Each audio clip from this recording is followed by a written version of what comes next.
বাসমতি চালের পোলাও বানানোর জন্য প্রথমেই আমি 1 কেজি বাসমতি চাল নিয়ে নিয়েছি। আপনারা এরকম লম্বা যে কোনো ব্র্যান্ডেরই চাল নিতে পারেন, তাতে কোনো রকম অসুবিধা হবে না।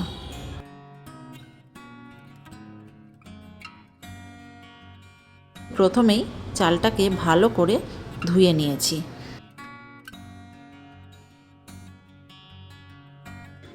এই সাদা জল যতক্ষণ বেরোবে ততক্ষণ চালটাকে ভালো করে ধুতে হবে।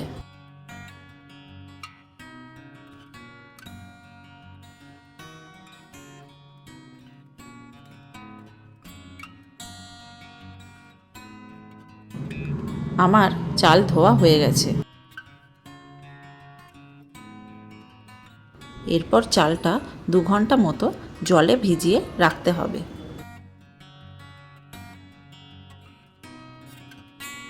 যতক্ষণ চাল ভিজবে ততক্ষণ এই সবজিগুলো কেটে নিতে হবে, কারণ এই সমস্ত সবজিগুলো এই পোলাওটার সঙ্গে খেতে অসাধারণ লাগে।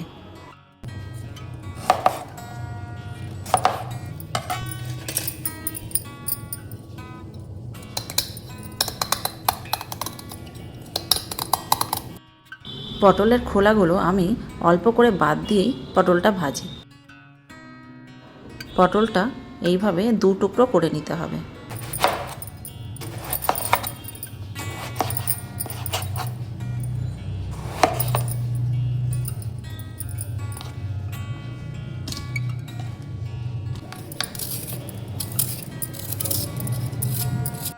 আলুগুলো গোল করে কাটতে হবে।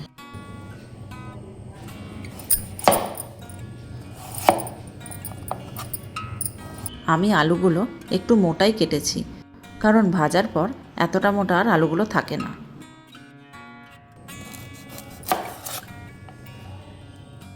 পেঁয়াজটা একটু পাতলা করে কেটে নিতে হবে।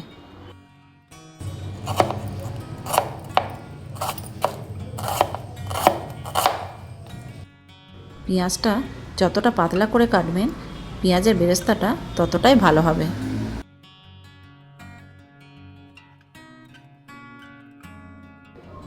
এরপর সমস্ত সবজিগুলোতে পরিমাণ মতো নুন, হলুদ গুঁড়ো আর লঙ্কা গুঁড়ো দিয়ে কিছুক্ষণের জন্য মাখিয়ে রেখে দিতে হবে, যাতে করে সমস্ত মশলা সবজিগুলোর মধ্যে ভালোভাবে মিশে যায়।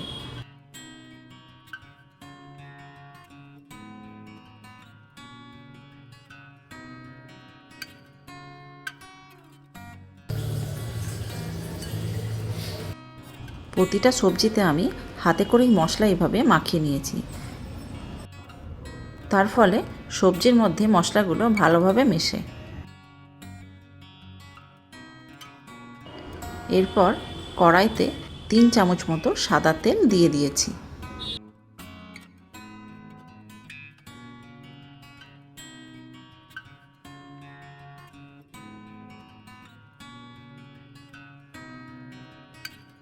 প্রথমে আমি বেগুনগুলোকে ভেজে নেব।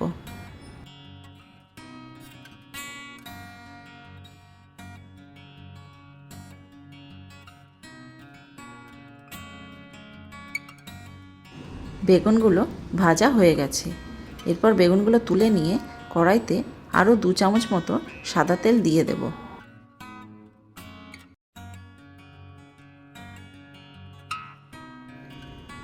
তারপর পটলগুলোকে ভেজে নেব।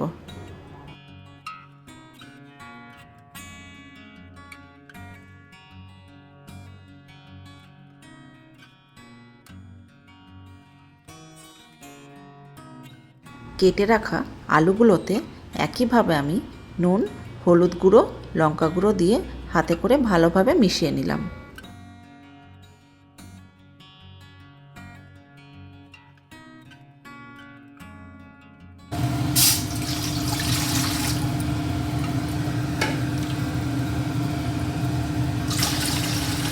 অন্যদিকে আমি ভাতের জন্য জল রেডি করছি। প্রথমে জলের মধ্যে আমি 3টে তেজপাতা দিয়ে দেব। তারপরে 2 কুচো দারুচিনি দেব।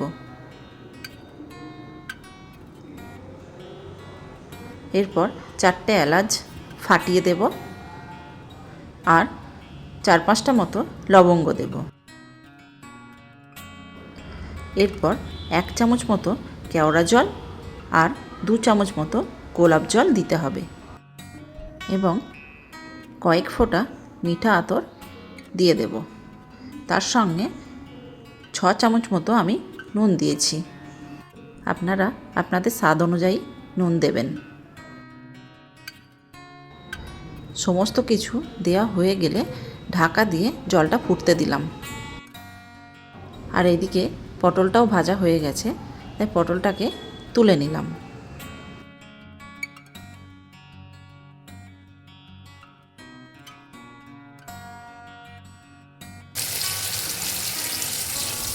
এরপর আলুগুলোকে ভাজতে দিলাম।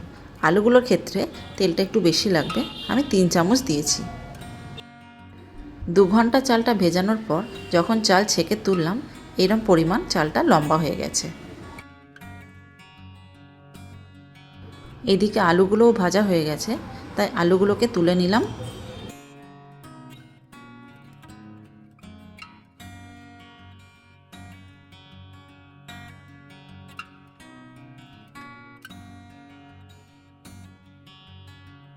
জল যখন এইভাবে ফোটা শুরু করবে তখনই কিন্তু চালটা দেবেন, তার আগে চাল দিলে চাল ভেঙে যেতে পারে।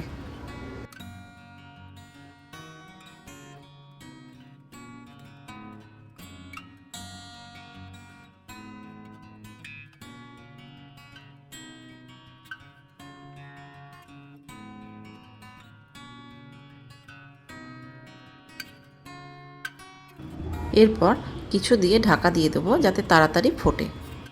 অন্যদিকে একটি পাত্রে আমি 1 কাপ মতো দুধ নিয়েছি আর তাতে 4 চামচ মতো চিনি দিয়েছি।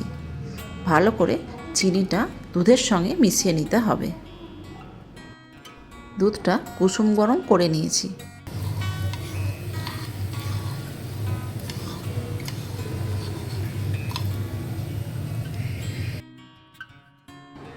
এইদিকে ভাতও ফোটা শুরু হয়ে গেছে।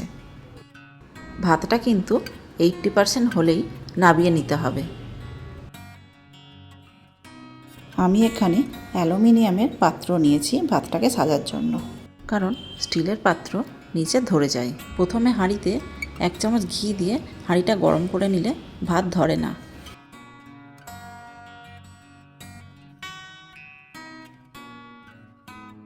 আমি এখানে 2 চা চামচ মতো ঘি দিলাম পেঁয়াজ বেরেস্তা করার জন্য। ঘি দিয়ে যদি পেঁয়াজ বেরেস্তা করা হয় তার গন্ধ খুব সুন্দর বের হয়।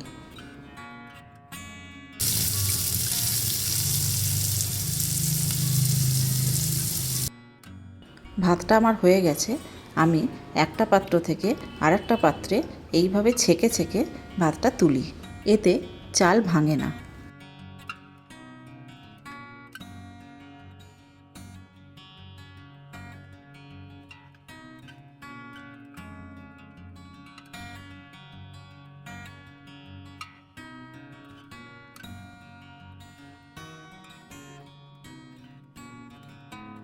সমস্ত গরম মশলাগুলো আমি বেছে বেছে এবার তুলে ফেলে দিচ্ছি, কারণ এগুলো আমার বাড়ির লোক পছন্দ করে না। আপনারা চাইলে রেখে দিতে পারেন, অসুবিধা হবে না।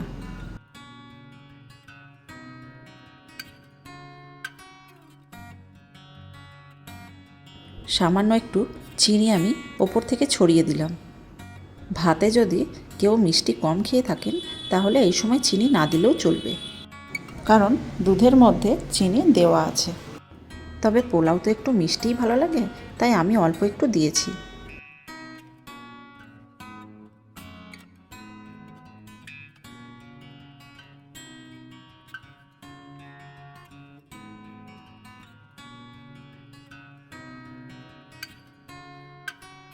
ভাতটা যখন সব দেওয়া হয়ে যাবে, সেই চিনি মেশানো দুধটা ওপর থেকে দিয়ে দিতে হবে।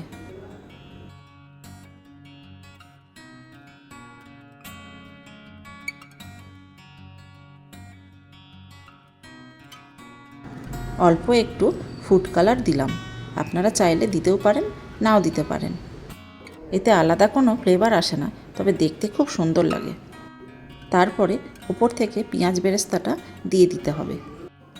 আর কেউ যদি আপনারা কাজু কিশমিশ দিতে চান তাহলে এই সময় দিয়ে দিতে পারেন। তবে কাজু কিশমিশটা হালকা একটু ঘিয়ে ভেজে নেবেন। আর তারপরে ওপর থেকে 3 চামচ মতো আমি ঘি দিলাম।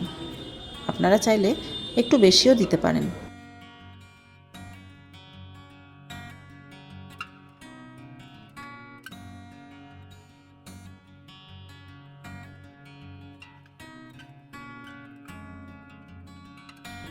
এরপর হাঁড়িটাকে ভালো করে ঢাকা দিয়ে দিলাম। এরকম একটা লোহার তাওয়ার ওপর আমি হাঁড়িটা বসাই, তার ফলে হাঁড়ির তলার ভাত ধরে যায় না। ব্যাস হয়ে গেল বাসমতি চালের পোলাও। খেতে সত্যিই অসাধারণ লাগে, পারলে বাড়িতে একবার ট্রাই করবেন।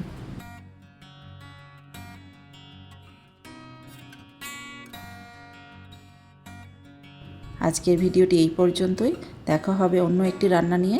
সুস্থ থাকবেন, খুব ভালো থাকবেন।